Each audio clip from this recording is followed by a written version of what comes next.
Conhecendo São José, podcast com o padre Vandemir Josué Meister, assessor nacional do Terço dos Homens Mãe Rainha. Louvado seja nosso Senhor Jesus Cristo, Maria e São José. O podcast de hoje nós queremos dar uma pequena andada, fazer uma pequena incursão nas atividades domésticas de São José, ou da família sagrada, ou das pessoas que viviam na época de São José. Porque conhecendo o que as pessoas faziam no dia a dia, a gente também conhece melhor a pessoa, conhece melhor a sua realidade. Na época de São José, a maioria das pessoas levantavam bem cedo para aproveitar a luz do dia e ter tempo também para descansar no meio-dia, especialmente na época do verão, que é muito forte nessa região da Palestina. E o levantar cedo, nós vemos em várias passagens na Sagrada Escritura. Abraão, por exemplo, levantou cedo para oferecer o sacrifício a Deus. Moisés levantou cedo para se encontrar com Deus no Monte Sinai. Jesus, em Marcos capítulo 1:35, comenta o seguinte: de manhã, bem antes de clarear o dia, ele se levantou, saiu e foi para um lugar deserto, e lá ficou rezando.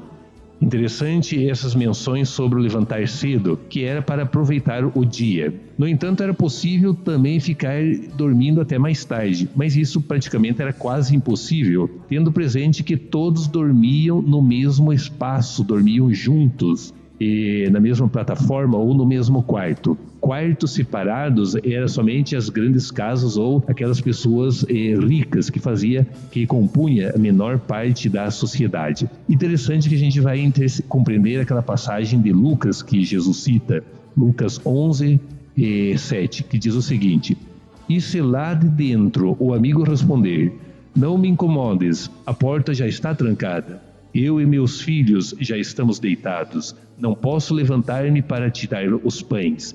O que está falando é justo dessa realidade. Uma pessoa que estava dormindo naquele espaço, ao levantar, acordava todos os outros. Então, existia também a cultura de ir dormir e fazer o silêncio em função do descanso do outro. O que também acontecia no dia a dia era começar o dia com o famoso cafezinho. Acontece que o cafezinho não era típico daquela região.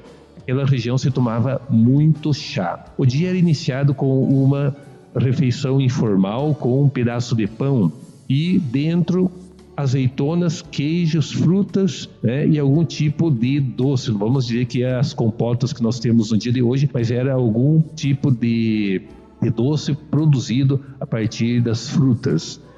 E enquanto os homens já iam partindo para o trabalho, muitas vezes também comendo durante o caminho, e os rapazes maiores, as mulheres e as moças e também os meninos novos, eles ficavam fazendo os trabalhos da casa. O que era? Era a limpeza desse espaço de terra batida, onde se limpava os animais que viviam, que estavam próximo à casa, que se alimentava, cuidava deles, se buscava água. E o interessante das crianças, até os 12 anos, eles participavam do trabalho doméstico. A partir dos 12 anos, o filho já participava dos trabalhos do pai. O pai era responsável pelo filho de 12 anos. E o pai já começava a levar o filho para o campo. Ou no caso de São José, provavelmente São José já ia trabalhar também na oficina com Jesus, ia trabalhar na oficina com São José. Outra parte que constituía o dia era a moagem de grãos, de trigo, cevada e outros grãos, porque com essa farinha se fazia os alimentos.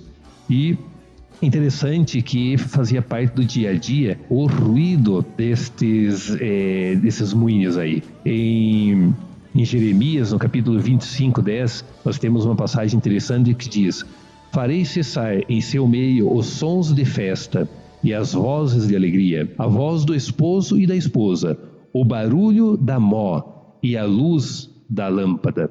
Interessante que o barulho da mó me parece que era algo corriqueiro e comum escutar em todas as casas, porque ali estava produzindo esta farinha. Também a fabricação dos pães era algo diário, cada família tinha um pequeno forno. Interessante que o forno, como nós conhecemos hoje, aquela casinha grande que a gente coloca o pão dentro, normalmente está fora da casa, foi introduzido na Palestina pelos romanos. Os romanos é que introduzem o forno.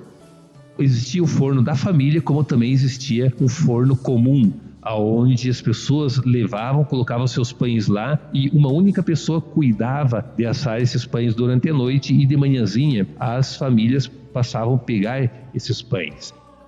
Também algo bastante interessante de que tinha a pipoca. A pipoca era algo que as famílias comiam no dia a dia. E as mulheres, como eu comentei, elas se preocupavam de buscar a água nas fontes. Então, as meninas, as mulheres, as crianças, todos iam com algum cântaro buscar a água, porque a água era fundamental. Você tinha que trazer a água e guardar até numa fonte. O jantar, ele era a refeição mais importante que tinha durante o dia, porque as pessoas vinham dos seus lugares de trabalho, do campo, cansado. Era uma refeição mais reforçada, especialmente com legumes e lentilha. E também tinha o famoso banho, né? Fazia parte da tradição do povo de Israel tomar o banho no final do dia. Normalmente era o famoso banho tcheco, né? Com um recipiente raso, aonde a pessoa lavava as partes principais do corpo. E o banho integral se dava nos riachos, nos córregos, ali que as pessoas tomavam o banho total, como nós falamos no dia de hoje. Então, rapidamente nós pudemos ter um pequeno acesso a essa realidade diária. Poderíamos falar muitas outras coisas do dia a dia, mas cuidando do nosso podcast que seja breve, nisso ficamos. Louvado seja nosso Senhor Jesus Cristo, Maria e São José.